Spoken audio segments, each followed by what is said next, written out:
Hello very good evening everyone. चलो બધા જ વિદ્યાર્થી મિત્રોનું હું હેમંત શાહ લર્નિંગ પોકેટના આ પ્લેટફોર્મ ઉપર હાર્દિક સ્વાગત કરું છું। Welcome everyone. બધા જ વિદ્યાર્થી મિત્રોનું આજના આ સરસ મજાના સેશનમાં સ્વાગત છે અને આજના સેશનમાં આપણે લોકો ફરી જોડાયા છીએ એક સરસ મજાના પેપર સોલ્યુશન સાથે। અને જે પેપર છે એ ગઈકાલે એટલે કે 23 તારીખ 23/8/2025ના રોજ જીપીએસસી દ્વારા કોમન ઘણી બધી પરીક્ષાઓ માટે લેવાયેલું કોમન પેપર છે, હે ને, 100 માર્ક્સનું પેપર છે। એનું આપણે આજે એની અંદર રહેલા ગણિત અને રિઝનિંગના બધા પ્રશ્નોનું આ પેપરની અંદર આપણે ખૂબ સરસ મજાનું સોલ્યુશન કરવાના છીએ। અને પેપર સ્પેશિયલી વાત કરું તો એ વિદ્યાર્થીઓ માટે જે આવનારી ડીવાયએસઓ માટે ખૂબ કામ લાગી શકે એવું પેપર છે।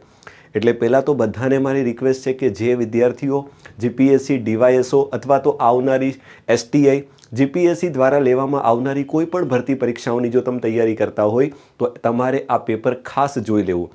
નો ડાઉટ પ્રશ્ન થોડાક ઓછા હતા કારણ કે 100 માર્ક્સનું પેપર હોય ને અંદર બધી વસ્તુ ભેગી હોય, હે ને, એટલે તમે સમજો કે ગણિત અને રિઝનિંગનું એટલું બધું વેઇટેજ ન હોય, પણ પેપરની અંદર 15 જેવા પ્રશ્ન હતા ગણિત અને રિઝનિંગના। તો ફટાફટ આજના આ સેશનમાં હું તમને જે પણ 15-17 પ્રશ્ન હતા એને સોલ્વ કરાવવાનો છું, બરાબર।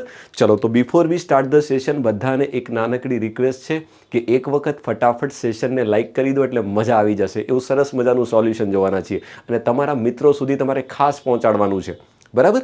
ચલો તો સ્ટાર્ટ કરીએ છીએ। બહુ વધારે હું સમય લેતો નથી અને સીધા મુદ્દા ઉપર આવીએ છીએ કે 23 તારીખ એટલે કે ગઈકાલે જે 23/8/2025ના રોજ જે જીપીએસસી દ્વારા એક કોમન પેપર લેવાયું છે એની આપણે ચર્ચા કરવાના છીએ।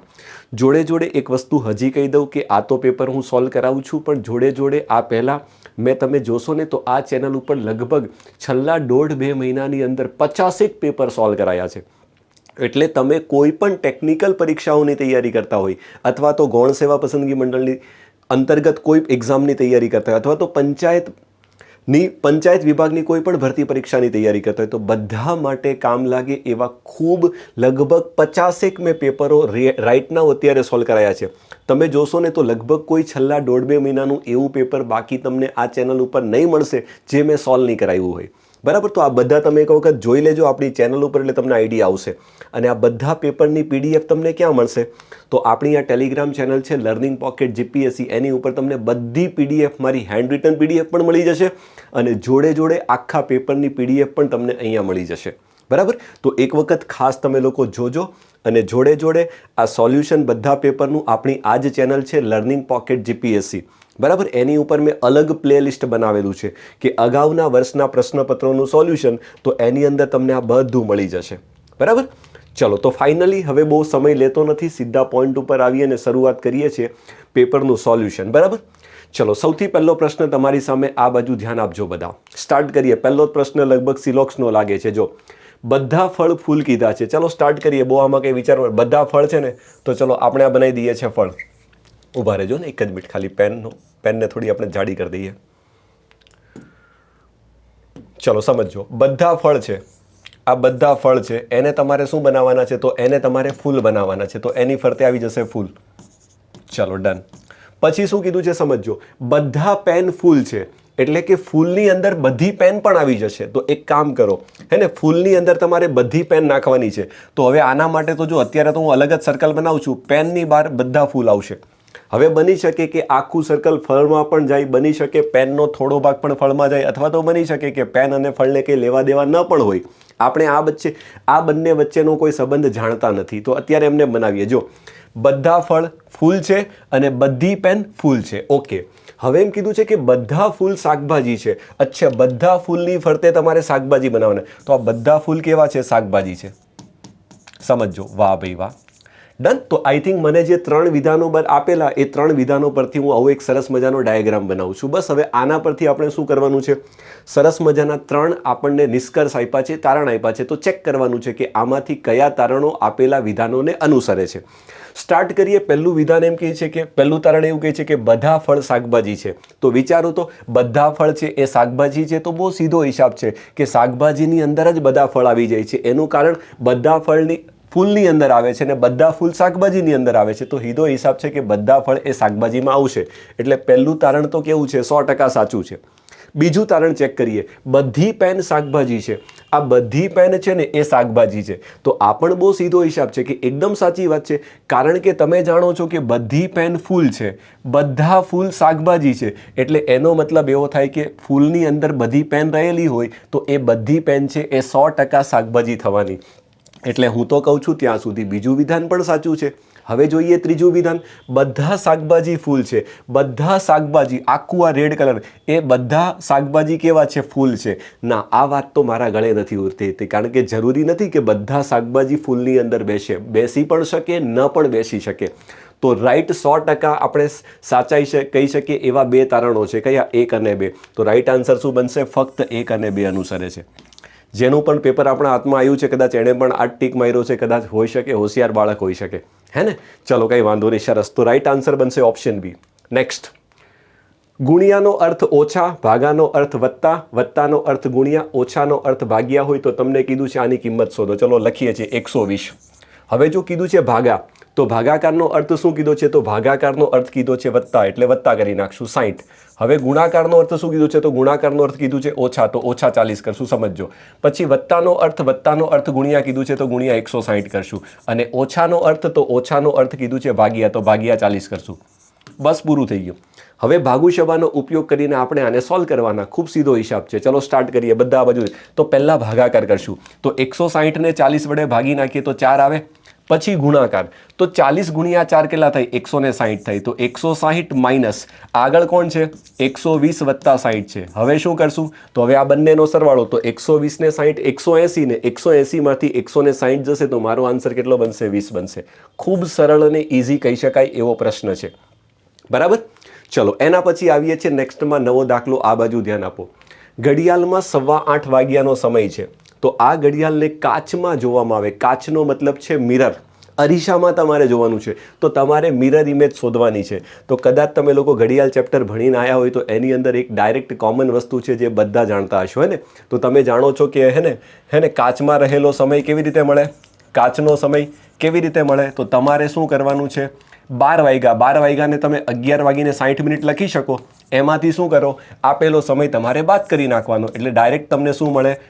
એ ઘડિયાળને જો કાચમાં જોવામાં આવે તો કેટલા વાગ્યા છે એવું તમને તરત ખબર પડી જાય. તો કંઈ કરવાનું નથી, 12 વાગ્યામાંથી 8:15 બાદ કરી નાખો. અને 12 વાગ્યાને આપણે શું લખી શકીએ? 11 કલાક ને 60 લખી શકીએ. આવું એટલે લખીએ છીએ કે ગણતરી કરવામાં સરળતા રહે. ચલો, તો 60 માંથી 15 જશે તો 45 આવશે, ધ્યાન આપજો. અને 11 માંથી 3 જશે તો 8. તો કદાચ આને આપણે જો ઘડિયાળમાં જે ઘડિયાળમાં 8:15 વાગ્યા છે એને કદાચ હું કાચની અંદર જોવાનો પ્રયત્ન કરીશ તો એની અંદર તમને કેટલા દેખાશે? તો 3:45 વાગ્યા છે, 3:45 એવું દેખાશે. ખૂબ ઇઝી સવાલ છે. આમાં બે જ વસ્તુ આવે, એક વોટર ઇમેજ આવે ને એક મિરર ઇમેજ આવે. તો મિરર ઇમેજમાં 12 માંથી બાદ કરવાના. અને જો તમને વોટર ઇમેજ પૂછે તો તમે જાણો છો 6:30, એટલે કે 18 કલાક અને 30 મિનિટમાંથી તમે બાદ કરો તો તમને શું મળે? તમે બધા ભણીને આવ્યા હશો, વોટર ઇમેજ મળે. ઓકે, બધું ઇઝી છે. ચલો નેક્સ્ટ.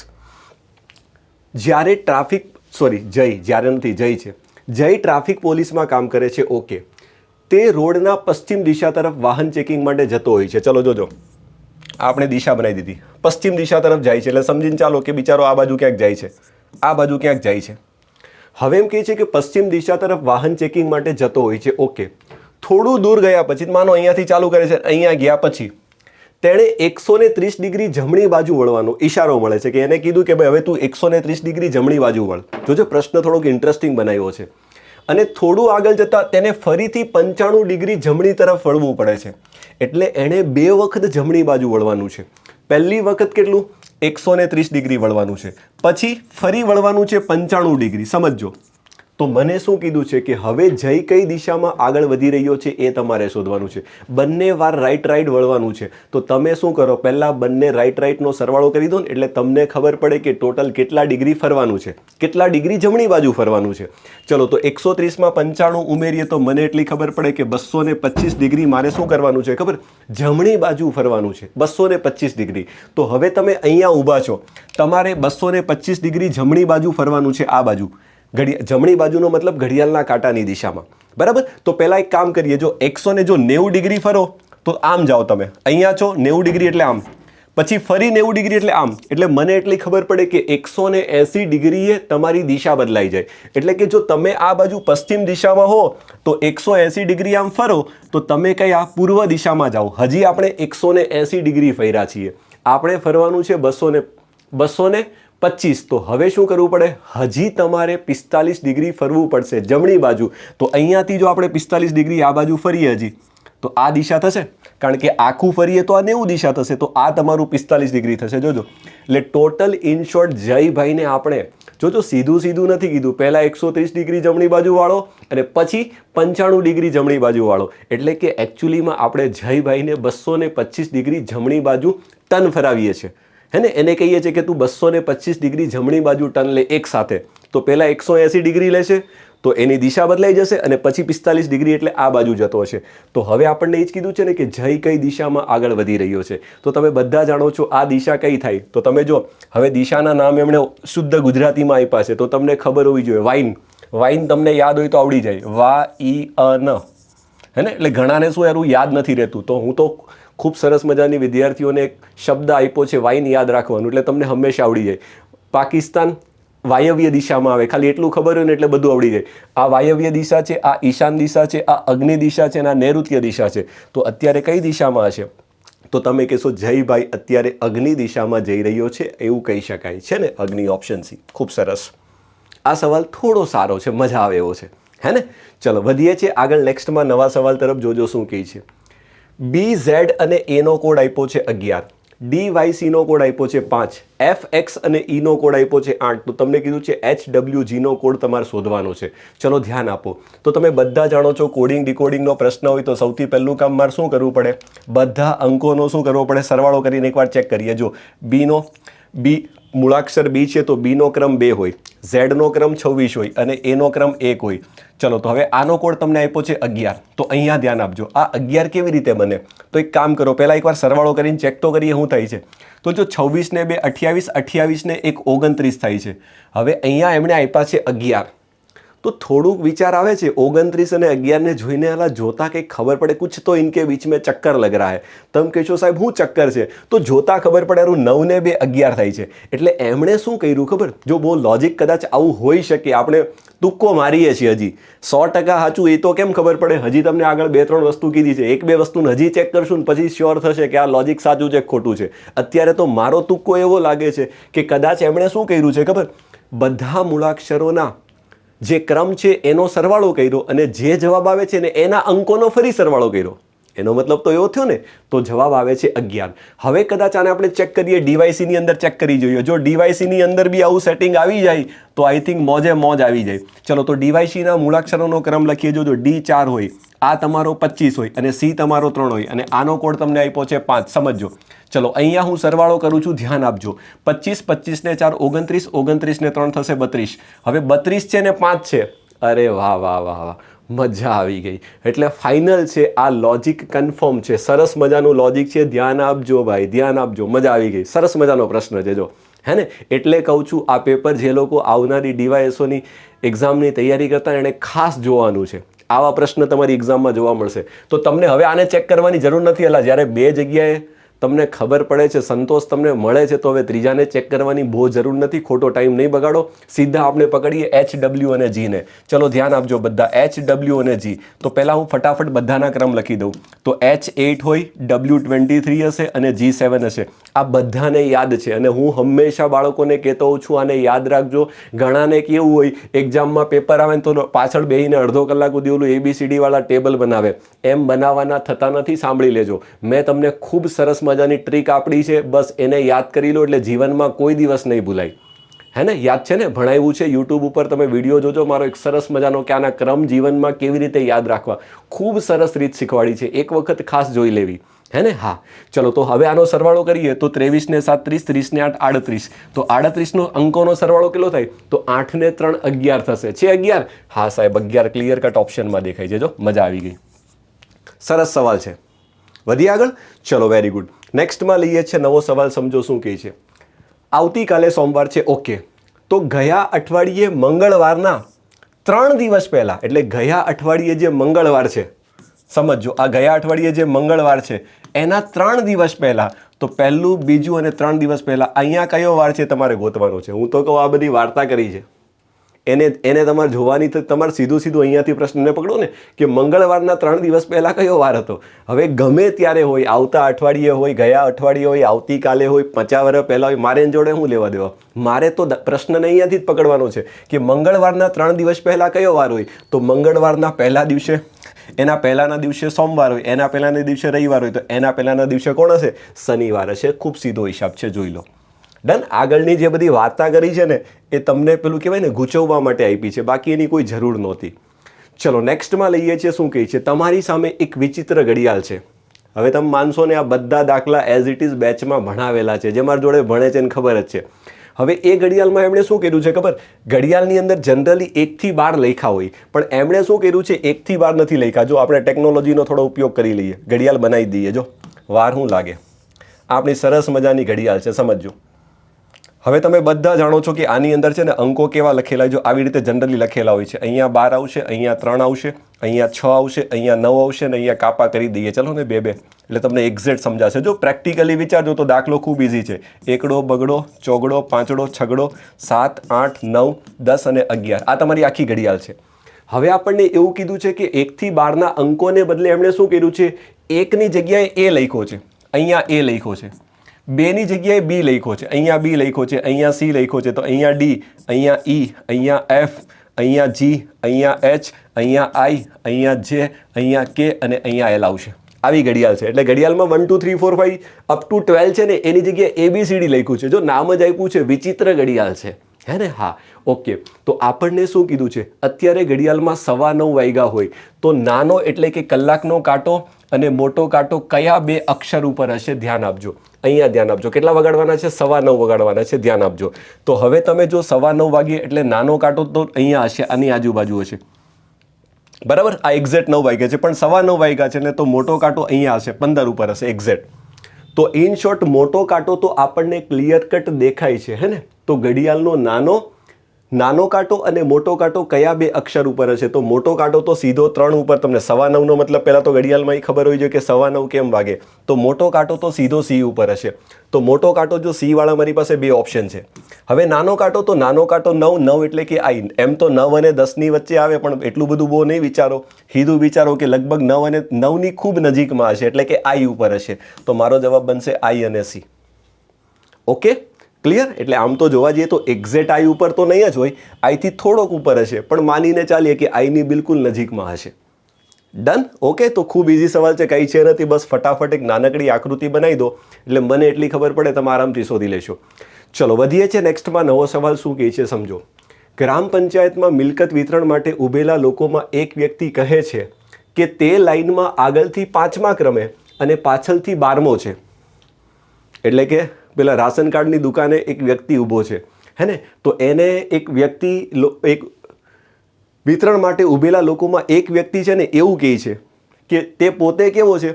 તો લાઈનમાં આગળથી 5મો છે અને પાછળથી 12મો છે.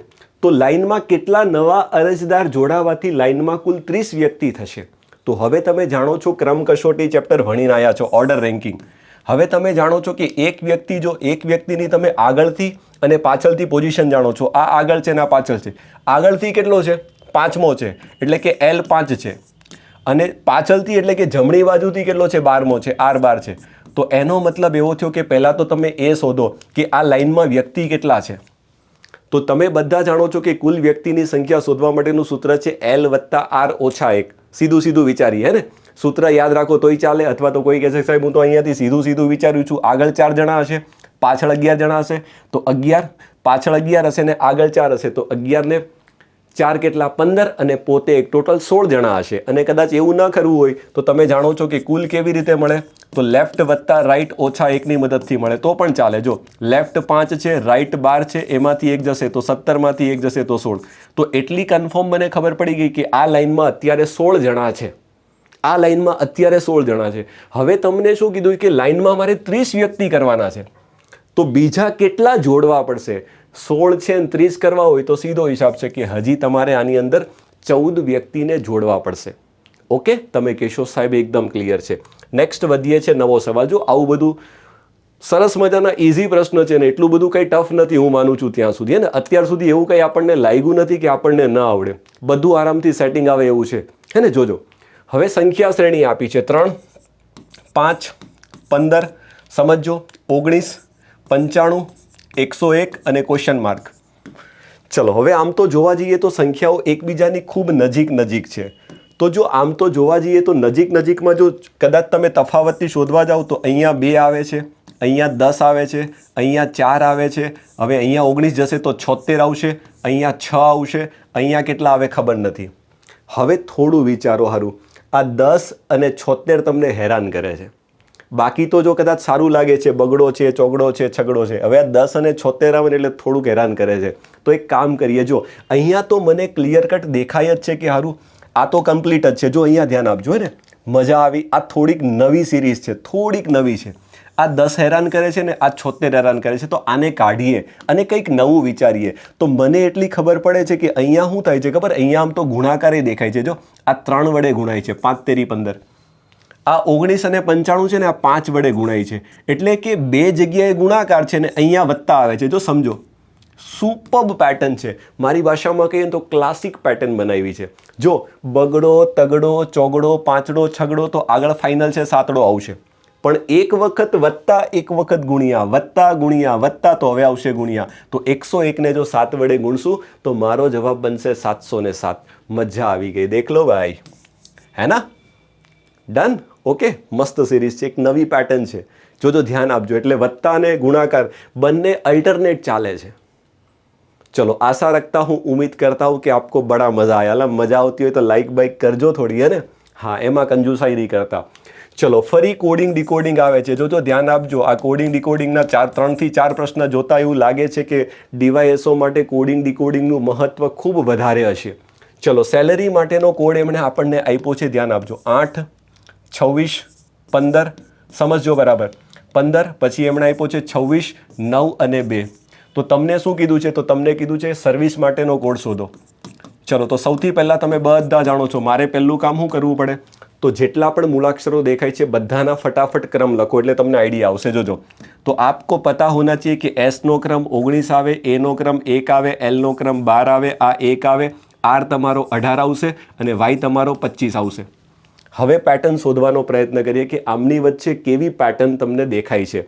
તો જો થોડું ઓબ્ઝર્વેશન કરો તો સીધું ખબર પડે છે. જોજો, કદાચ હું માનું છું કોડિંગ ડિકોડિંગ તમે ગમે તેની પાસેથી ભણીને આવ્યા હશે, આવું બધા ભણાવ્યું હશે. તો જોતા ખબર પડે છે કે જો 19 અને 8 આમ તો જોવા જઈએ ને તો મારી ભાષામાં તો આ બંને છે ને વિરોધી મૂળાક્ષર છે. કારણ કે એસ છે ને તો એસનો વિરોધી એચ આવે અને આ એચનો ક્રમ છે. અથવા તો તમે એને આમ વિચારો, આ બંનેનો સરવાળો કરો, જો 27 થાય છે. આ બંનેનો સરવાળો કરો, 27 થાય છે. આ 12 અને 15નો સરવાળો કરો, 27 થાય છે. 1 અને 26નો સરવાળો કરો, 27. બધી જગ્યાએ સરવાળો 27નો થાય છે. એનો મતલબ શું છે ખબર? આને આ જે મૂળાક્ષર છે ને એનો જે ક્રમ છે ને આ મૂળાક્ષરના વિરોધી મૂળાક્ષરનો ક્રમ છે. એટલે એસનો વિરોધી મૂળાક્ષર આવે એચ અને એચનો ક્રમ 8.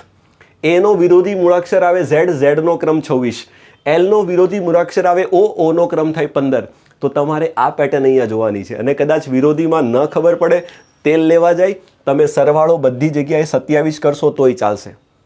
બોલો, યે હુઈ ના બાત? આપ બોલોગે સર બિલકુલ. તો એસ માટે જો અહીંયા 19 આવે તો કન્ફર્મ છે એસ જ્યાં દેખાય ત્યાં આઠડો આવશે.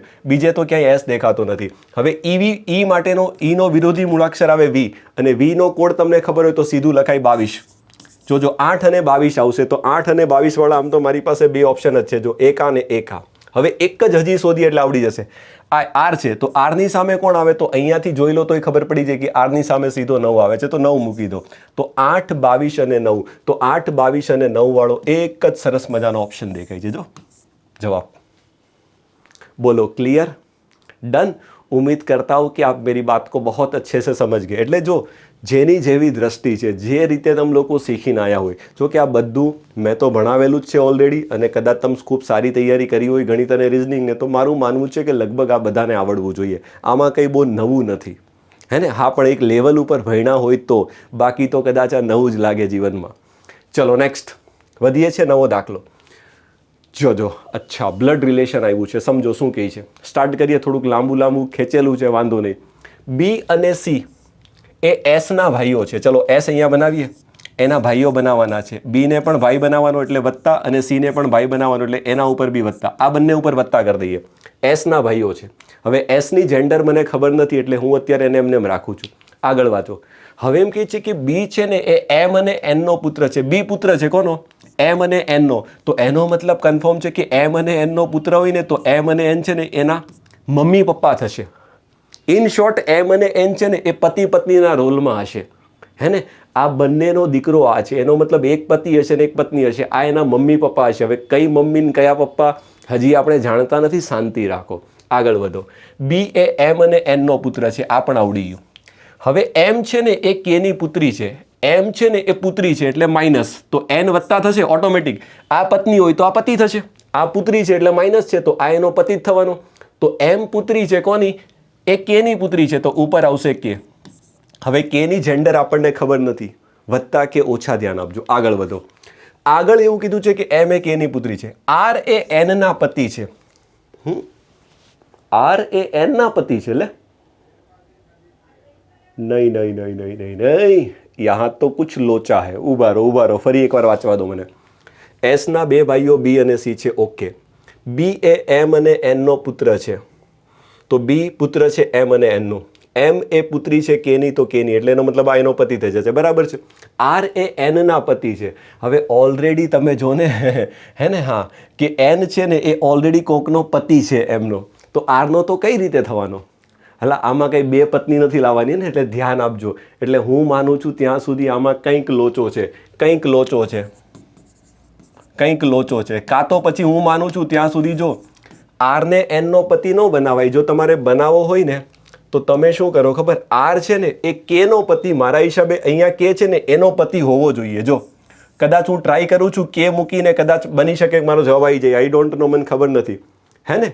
બાકી તો આ પ્રમાણે તો ખોટું છે, કારણ કે અહીંયા બહુપત્નીત્વ પ્રથા નહીં ચાલે ને. આપણે હંમેશા બ્લડ રિલેશનમાં વ્યક્તિની એક જ પત્ની હોય એવું માનીને ચેપ્ટર સોલ્વ કરીએ છીએ. ધ્યાન આપજો, બરાબર હે ને? હા, તો અત્યારે આપણે જો આમાં ભૂલ છે એવું માનીને ચાલીએ છીએ તો એક કામ કરો, આર છે ને એ કેનો પતિ છે એવું બનાવીએ. તો કેનો પતિ છે એટલે કે ઓછા થશે, અને આર પતિ છે એટલે આર ઉપર વધતા થશે. આર એ કેનો પતિ છે. અત્યારે હું એવું માનીને ચાલું છું. ધ્યાન આપજો, આગળ વધો. ક્યુ એ આરનો પુત્ર છે. તો આરનો પુત્ર કોણ છે? ક્યુ છે.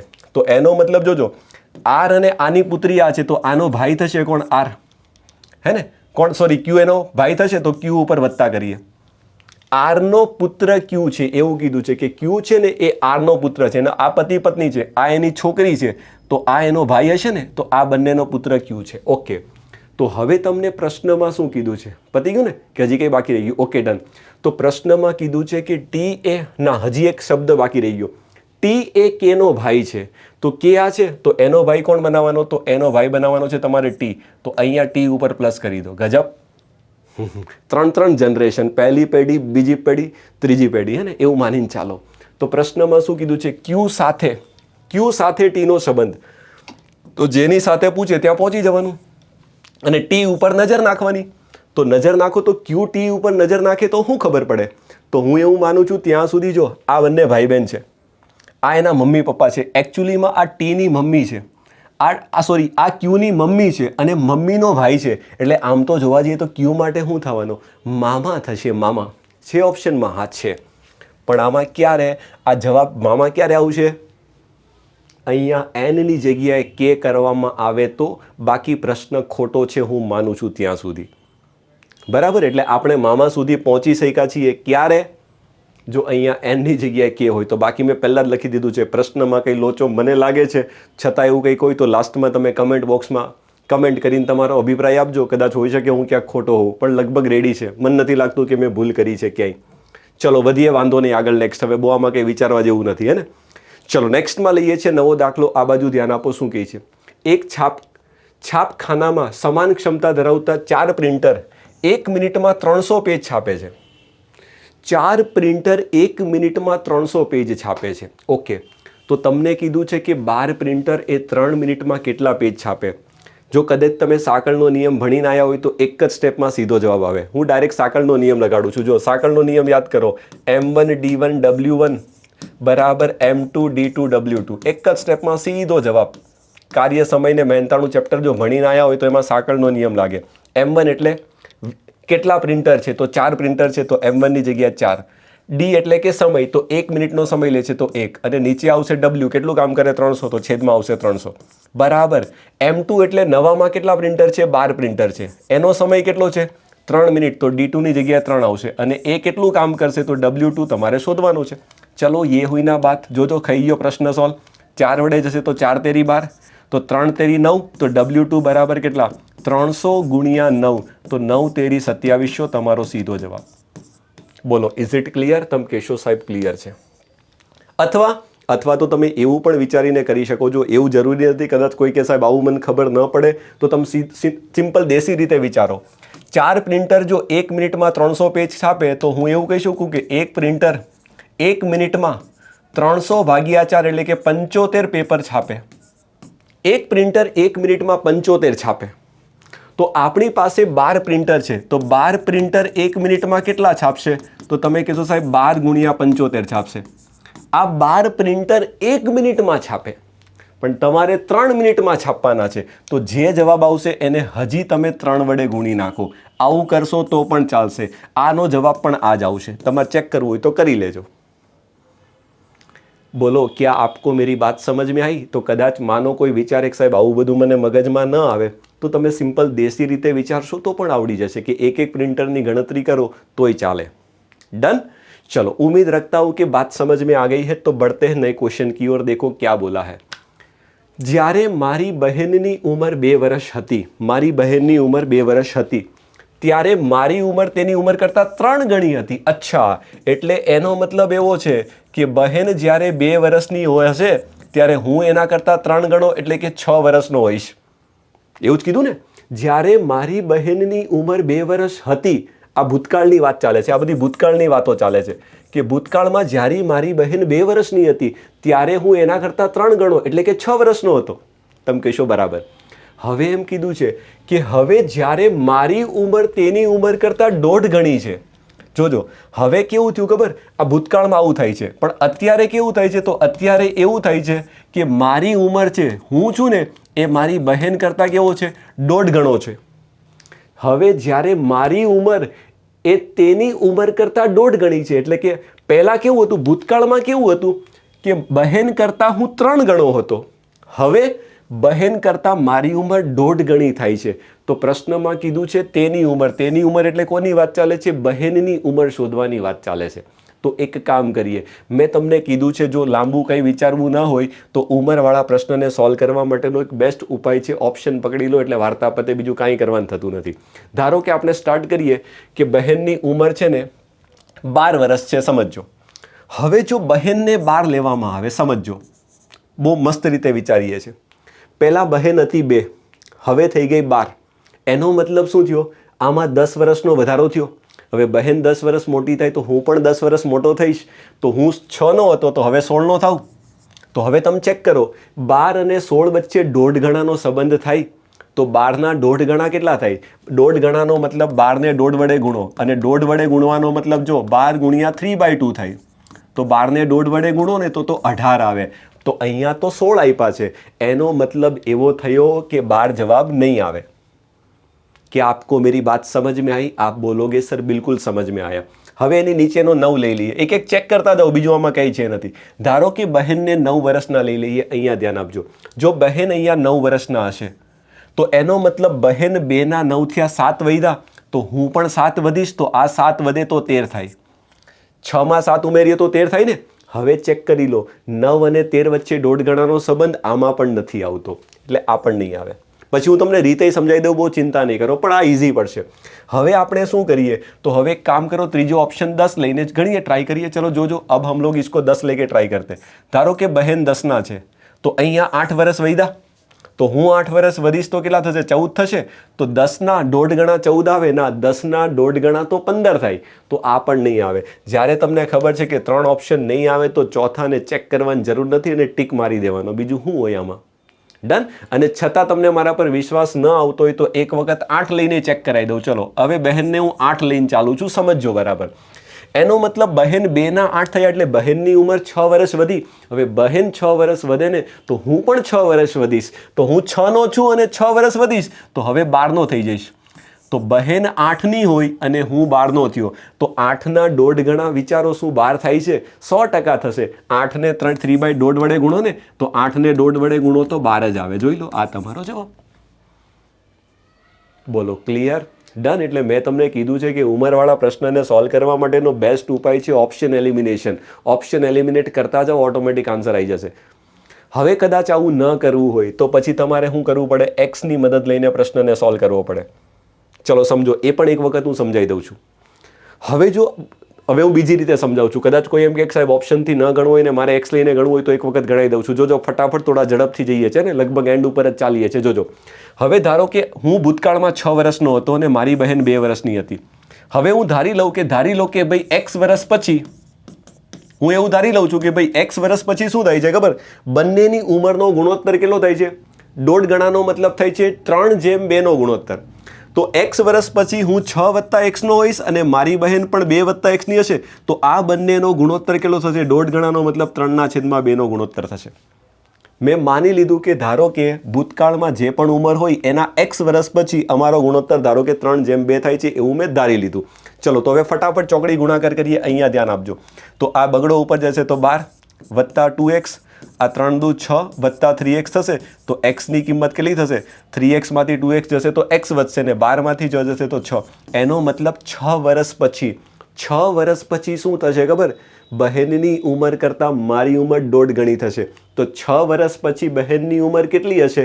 તો બહેન ભૂતકાળમાં 2 વર્ષની છે, તો 6 વર્ષ પછી તો 2માં 6 ઉમેરશો તો 8 વર્ષ આવશે. આ તમારી રીત છે જો તમારે એક્સ લઈને ગણવું હોય તો. डन? क्या बच्चों आपको मेरी बात समझ में आ गई? आप बोलोगे सर बिल्कुल समझ में आ गई है. ओके, चलो વધીએ છે. નવો દાખલો આ બાજુ ધ્યાન આપજો. 4 વખત તગડા છે એનો કોડ એમણે આપી દીધો છે ઈ. સમજજો, આ પ્રશ્ન ભયંકર નહીં, થોડોક વધારે ભયંકર લાગે છે. એન સમજજો. 4 વખત છગડા છે એનો કોડ એમણે આપી દીધો છે આર. તો પછી આપ્યું છે 4 વખત પાંચડા છે એનો કોડ આપી દીધો છે વાય. અને 4 વખત સાતડા છે એનો કોડ શોધો. દેખો રે, ભયંકર ક્વેશ્ચન છે. બરાબર સમજજો. આ તો પ્રશ્ન મેં પણ મારી લાઈફમાં પહેલી વખત જોયો છે ને, કંઈક નવું દેખાય છે. સમજજો. હવે તમે જાણો છો કે જનરલી આપણી પાસે આવું આવે એટલે આપણે શું કરીએ? કાં તો સરવાળા કાં તો ગુણાકાર કરીને પ્રયત્ન કરવો પડે. સમજજો. ચલો, તો પહેલાં હું બધાનો સરવાળો કરું તો અહીંયા તો સરવાળો 12 આવે છે. હવે 12 માટેનો કોડ એમણે ઈ આપ્યો છે. તો વિચારીએ યારું 12 માંથી ઈ કેમ બનતું હશે? ગજબ. પછી એક કામ કરું, મગજની ચાલુ મેં વિચારો, ચાલ નીચેનાનો એકવાર સરવાળો કરું. નીચે આપ્યો છે 16 માંથી n બનાવ્યો છે. હવે કદાચ કોઈ કહે કે સાહેબ ઈનો મૂળાક્ષરમાં ક્રમ આવે 5. હવે 12ના 5 થી એટલે આમ તો 7 ઘટે છે. હવે n નો મૂળાક્ષરમાં ક્રમ આવે 14. તો એવું લોજિક તો આમાંય સેટ નથી થતું. તો એવું કંઈ નહીં થાય. હવે આની અંદર તમે સરવાળો કરશો તો 24 આવશે. સમજો, આની અંદર સરવાળો કરશું તો 20 આવશે. તો આની અંદર સરવાળો કરશું તો 28 આવશે. તો હવે વિચારવાનું એ જ છે કે આ 12, 16, 24, 20, 28 આમાંથી ઈ, એન, આર, વાય આ બધું ક્યાંથી લાયા? તો આનું બહુ સાચી ભાષામાં હાવ એટલે હાવ જો તમને બહુ સીધી વાત કરી દઉં ને તો એવો પ્રશ્ન છે કે હજારોમાંથી એક વિદ્યાર્થી પણ તમને માંડ એવો મળે કે જે આ પ્રશ્ન ગણી શકે, કારણ કે આમાં કંઈક એક્સ્ટ્રા ઓર્ડિનરી લેવલનું થિંકિંગ છે. હવે જો પેપર સેટરે કેવો કોડ બનાવીને આપ્યો, હવે તમે વિચારો કે ભાઈ હું જેને બહુ ક્લિયર વાત કરું છું, કદાચ તમારી જગ્યાએ હું બેઠો હોય મારી પાસે આ પ્રશ્ન આવી ગયો ને તો કદાચ બની શકે કે એક્ઝામના પ્રેશરમાં આ પ્રશ્ન તો મારે છોડવો પડે. એવું કંઈ નથી કે હું ભણાવું એટલે મારાથી બધું થઈ જાય. સમજો, એટલે આ એક એવો પ્રશ્ન હતો કે જેને ઇજ્જત આપવી પડશે, રિસ્પેક્ટ આપવી પડે, હાથ જોડીને વિચારીને થોડો પ્રયત્ન કરી લો, ન થાય છોડી દો, કારણ કે આનું લોજિક ગજબ લોજિક આપ્યું છે. હવે લોજિક એવું નીકળીને આવ્યું તો જો ખબર એવી પડી કે આ 12 છે ને તો 12ને કેવી રીતે લખાય? આવી રીતે લખાય, TWELVE 12. સમજો બધા. પછી આ 16ને આમ લખાય, જોજો સમજો 16. જોજો ગજબ એમણે લોજિક આપ્યું છે. પછી આ 24ને આમ લખાય. પહેલાં તો એના માટે સારું ઇંગ્લિશમાં સ્પેલિંગ આવડે ને એ જરૂરી છે, પણ હું તો એટલું પોઝિટિવ માનું છું કે અમારા બાળકો GPSCની તૈયારી કરતા હોય એને આવું તો આવડે, એને હાવ આવું ન હોય એટલે આવું તો તમને આવડે. પછી જો 20 માટે છે તો તમે જાણો છો 20, હે ને, અને પછી તમને આપ્યા છે 28. સમજો, તો એમણે શું કર્યું છે ખબર? તો સમજો. હવે કદાચ તમે આને ઓબ્ઝર્વેશન કરો તો તમને ખબર પડી જાય આ ઈ કોણ છે ખબર? તો આ સરવાળો 12 છે ને એનો આ છેલ્લો અક્ષર ઈ અહીંયા ગોઠવો છે. જો તમે બોલો સાહેબ હાવ આવું છે, આમાં શું કરીએ? હવે આમાં હુંય ન વિચારી શકું. ગજબ છે ગજબ. ઠીક છે, મારા મગજમાં બેહી ગયો, નતર મારે છોડી દેવો પડે, નતર કદાચ હું સોલ્યુશન કરાવું છું તો મારે કેવું પડે આ તો મારથી સોલ્વ ન થયો. પણ આ તો બેસી જાય છે તો વાત સારી છે, હે ને? એટલે ધ્યાન આપજો. ગજબ લોજિક. ન આવડે હું તો કહું હજારો નહીં લાખો માંથી માંડ એકા દેવો મળે કે જે પ્રશ્ન સોલ્વ કરે. જો 16નો n છે ને, આ n અહીંયા ગોઠવો છે. આ 24નો r છે ને, એ r અહીંયા ગોઠવો છે. જો આ 20નો y છે ને, આ અહીંયા ગોઠવો છે. તો એ 28નો t છે ને, તો અહીંયા કોણ આएगा? આપ બોલોગે સર यहाँ t आएगा. આ બાળકે ભૂલ કરી છે. જો બી એ તુક્કો જ માર્યો એણે. Okay done. ગજબ ગજબ ગજબ. કેવી મજા આવી ગઈ. જો એટલે કોડિંગ ડીકોડિંગના પ્રશ્ન સારા એમાંથી આ તો એક વિચિત્ર કહી શકાય એવો. પેલું વિચિત્ર ઘડિયાળ છે ને, આ વિચિત્ર પ્રશ્ન છે. નહીં થશે, આનું લોજિક નહીં આવડશે ભાઈ, ગમે એટલી સારી તૈયારી કરી હોય. અને એ બી પાછું આટલું ગજબ લોજિક, અને એ પણ એક્ઝામના પ્રેશરમાં. એલા ન થાય. 60 મિનિટના પેપરમાં 100 પ્રશ્ન સોલ્વ કરવાનો, કેટલું ટેન્શન ચાલતું હોય ને આવું આવીને ઊભું રહી જાય. એટલે પેલું કહેવાય ને, મગજનું દહીં થઈ જાય. એટલે બહુ દહીં કરવાનું નથી, આવા પ્રશ્નને છોડી દેવાના મારી ભાષામાં. બરાબર. બાકી મજા આવી હશે તો એક વખત છેલ્લે સેશન પતે ને પછી કમેન્ટ કરજો કેવી મજા આવી. એમ કુછ નયા થા, હે ને? ચલો, આપેલા શબ્દ સમૂહમાંથી કયો એક બાકીના 3 કરતાં અલગ પડે છે? તમે જાણો છો મૂળાક્ષર શ્રેણીનો દાખલો છે, વર્ગીકરણ ક્લાસિફિકેશનનો દાખલો છે. તો પહેલાં ફટાફટ બધાના ક્રમ લખીએ એટલે ખબર પડશે આમાં શું લોચો છે. જો ડી માટે 4, અહીંયા એકડો, અહીંયા તગડો, અહીંયા બગડો. એસ માટે 19, આ કેટલા 15, સોરી 15, પી 16 થશે ને. જોજો સમજો, પી કેટલા થવાના 16, ક્યુ 17 થશે ને, આ 18 થશે. ચલો અહીંયા લખી દઈએ. ઈ કેટલા 5, આ બગડો, આ તગડો અને આ ચોગડો. એક્સ 24, આ તમારો 21, 22 અને 23. હવે તમે જોતા તમને ખબર પડે છે. જો 5માંથી 3 ઘટે તો 2, પછી 2, 3 ને 4ની સિક્વન્સમાં આવે છે. 24માંથી 3 ઘટે તો 21 અને પછી 21, 22 ને 23ની સિક્વન્સ બને છે. સેમ વસ્તુ 19માંથી 3 ઘટે તો 16 અને 16 પછી સિક્વન્સ બને છે 16, 17 ને 18. તો 4માંથી 3 ઘટે તો 1, પણ 1 પછી સિક્વન્સ નથી બનતી. 1 પછી 2 પછી 3 આવવા જોઈએ.